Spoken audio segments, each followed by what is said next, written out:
Today we talk about how can you create customer on your Square app. We'll go to figure out the solution on how you can do that on your Square app. So all you have to do, you just go down, click here on more down here.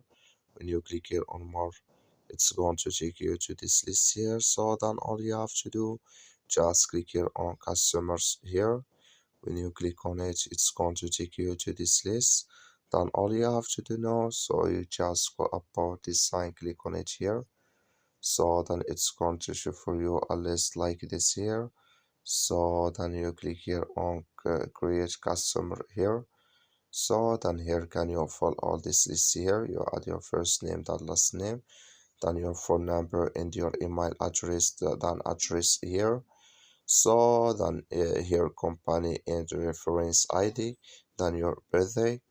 Here if you want to add groups, so then you click on save, then it's going to save with you.